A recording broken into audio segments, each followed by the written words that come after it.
It's been a gift to me to come to know you as well, I assure you.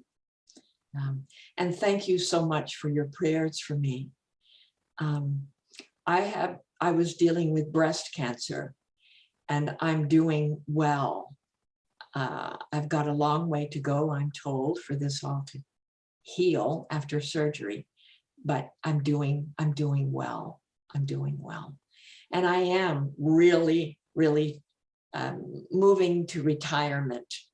When I tell this to my prioress that I'm going to do this one thing that might be my last rodeo, she laughs in my face, literally. She doesn't believe it, but I'm definitely getting there. But when Ray, when we spoke, a couple of weeks ago, I don't know, well, just a few days ago, actually, when you emailed me and said, I didn't ask you, you didn't tell me no, when I said something about coming with us again, and you didn't say no, so would you consider coming with us again? And I said, actually, yes, I can do it this Sunday if you don't have anybody. And the reason I so readily volunteered, I will confess to you and to Almighty God, we are celebrating Ascension Sunday here in the United States. And I know that you already tell me it's an official holiday in Germany. Oh my goodness, on Thursday. Wow. The Catholic hierarchy in this country knows nobody would go to church on Thursday. So they got to put it on Sunday if they want anybody to go to church on it. So we celebrate it today, Ascension. But many years ago, I read a reflection on Ascension that has stayed with me. And that's what I wanted to share with you. It's from a book called The Holy Longing by Ronald Rolheiser. He has Russian background. His grandparents migrated from Russia to Canada when his father was a little boy, and he's very proud of his Eastern European background. It has become sort of a classic spiritual book in a way, at least in this country. Even now, it was written in 1999, but even now, when in spiritual articles make reference to Ron Rolheiser's book, The Holy Longing. So I want to give a bit of a context, just a little context, before I talk specifically about what he says about the Ascension, because it would sound kind of far out there and not at all what you would expect to be hearing about Ascension. The chapter that this piece comes from is on the Paschal Mystery, that big fancy word that we Christians use all the time, but lots of people don't have a clue what it has to do with their nitty-gritty daily life. That has everything. And he has this marvelous gift of making it very concrete and real, what we mean by the Paschal Mystery. But basically in this chapter, he's talking about it as a 5-stage process, a 5-stage dynamic, and a 5-stage liturgical movement. And the first is Good Friday, the literal loss of life. The second is Easter Sunday, the reception of new life. The third is the 40 days of Lent, a time of readjustment to the new and grieving the old. The fourth is Ascension, letting go of the old and letting it bless us through a refusal to cling. And the fifth is Pentecost, the reception of God's new spirit for the deepening the life of God that's already in us. And so it's those 5, this chapter is about those 5 movements that he goes through. And in all of them, he's talking about the dying and the rising, that is the Paschal Mystery. It's not a one-time thing. Jesus didn't die once and he didn't rise once. He died over and over and over again in his life. And the dying, each of the dyings led to a richer life. So for him, the dying and the living was ongoing and together, no way to separate them. For us too, the dying is not a one-time thing. The dying is through life. every morning I tell God when I wake up, today help me to die to what keeps me from you and help me to live what helps me melt into you. I used to pray not to be afraid to die, that I wasn't afraid to die. I used to say, if today I'm going to die, that's good, I'm ready. It's a good day to die. But then I realized I'm not afraid to die, but I'm afraid of suffering. I'm afraid of the dying. I'm not afraid of being dead. I'm afraid of the dying. And so I started praying about dying every day. How am I called to die every day? And how can that dying seep me into richer life? So that's kind of the overall theme of his chapter. Now, the piece about ascension that has stayed with me for years, and I pray about it every Feast of the Ascension. In the Catholic lectionary, at least, we have a 3-year cycle on Sundays, cycle A, B, and C. And so on the Feast of the Ascension, the lectionary uses the Gospel of Matthew, Mark, and Luke. All of them are talking about when Jesus is talking to the disciples, and then he lifts up and he ascends, and they're looking at his feet, and it goes up, and he says, I will ascend to my Father and your Father. Okay. Well, Ron Rolheiser doesn't use those synoptic, which I confess to you, don't move me at all. This image of Jesus literally rising up and then looking at the bottom of his feet, it doesn't do anything for me, really. But John's passage is the one he uses of Jesus's ascension. And it's the gospel that you just proclaimed. Mary Magdalene in the garden at the tomb, and Jesus appearing to her, and she not recognizing him until he says her name.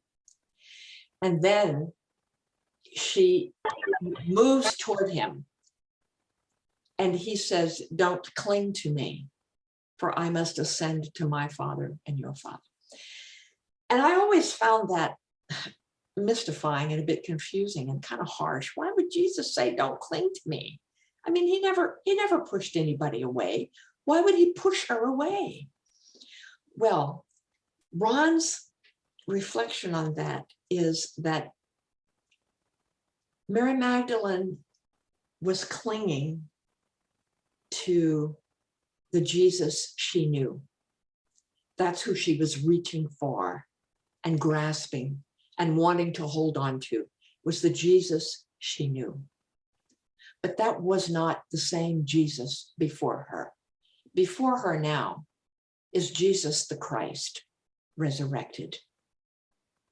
And that unless she could not cling, Jesus wouldn't let her cling to who he had been, so that she could cling to who he is now.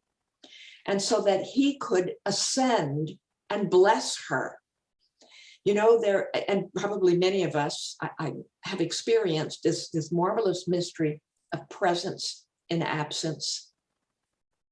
That a person can be standing right next to you, or you can be next to them and not be present at all, completely absent from them, though you are physically very present.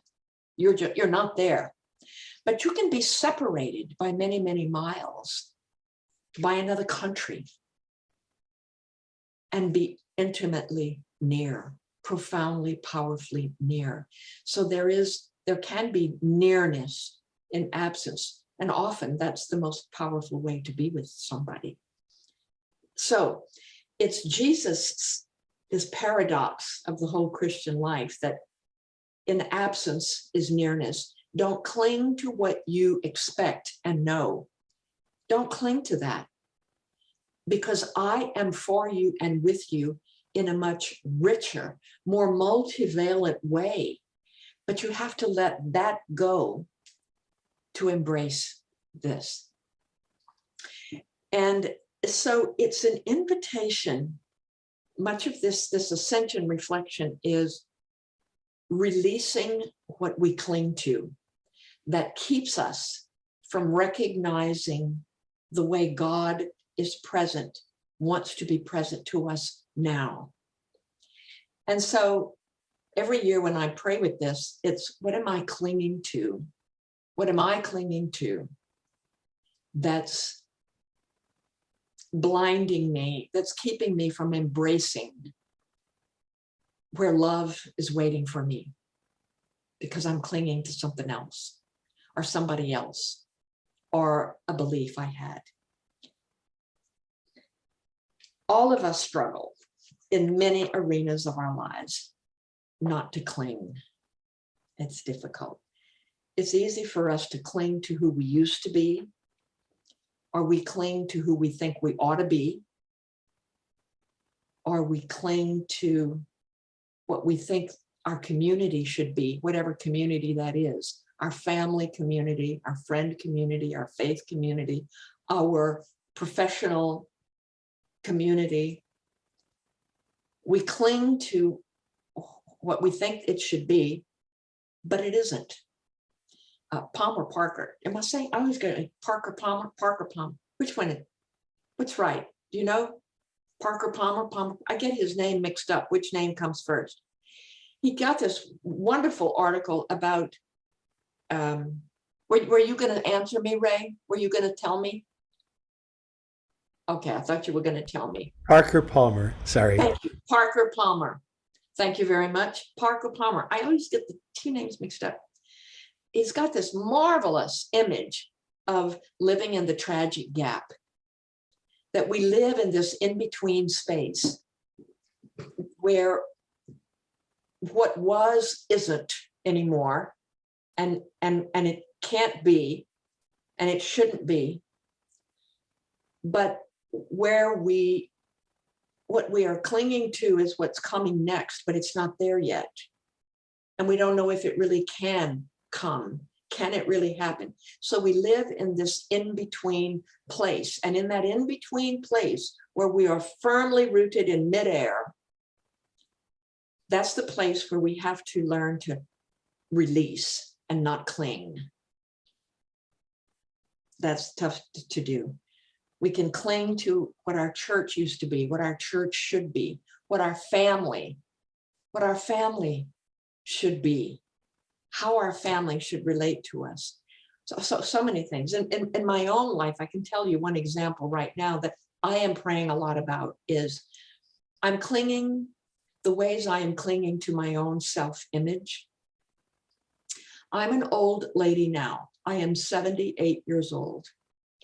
And I don't mind being 78 years old. I like being 78 years old. I don't want to be younger. I'm happy to be this age. But what I'm clinging to is, I don't want to look 78 years old. I don't want to look like some dowdy old lady. I like having nice hair, and I like having nice clothes, and I like having a body that my clothes looks nice in. That's one of the places I'm bringing to God to, release me from my need to not look like I'm 78, though I'm very happy to be 78, and I feel 78. That's one of the places.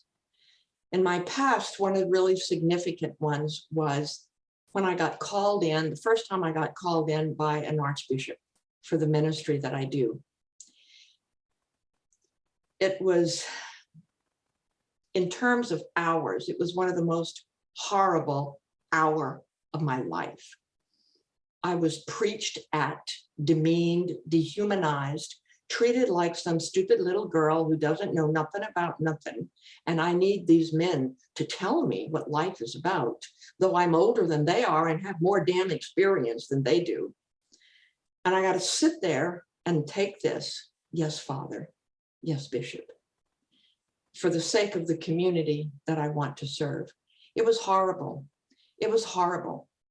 It took me a very long time to let go of my anger at that. But when I was able to release it and not cling to my anger, not cling to my self-righteousness and my victim mode of how I was treated, when I was able to release it, then it was that experience was able to ascend and bless me, which is the image of ascension, for Jesus to ascend and bless us with the Spirit, which we celebrate next week at Pentecost. The blessing that was for me when I was able to release it and let it ascend was that I saw it as a gift from God to unite me to the suffering of the community that I serve and want to be part of. It was a privilege to suffer, to experience what all of you, what so many experience, being misunderstood and marginalized and misjudged and demonized. It was a gift to me, but it can only come if we can not cling, if we can release. So what about you? What are you clinging to? What are you clinging to?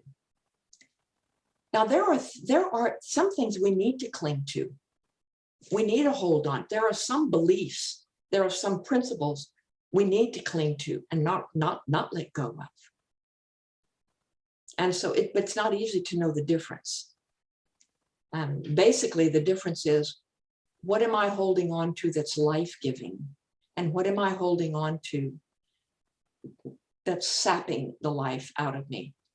And it takes the gift of the Spirit, the way God blesses us, this blessing that the risen Jesus gives us, to know in any given instance, is this something that I need to release, or is it something that I need to hold?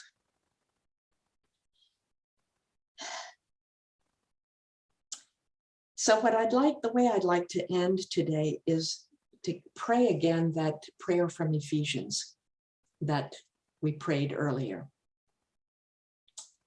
May our gracious and loving God give you, all of you, a spirit of wisdom and discernment, so that you may know Christ personally, your eyes focused and clear, so that you can see what hope his call holds for you, how rich is the glory of the heritage he offers among you who are his holy people, and how utterly extravagant is his power in us who believe.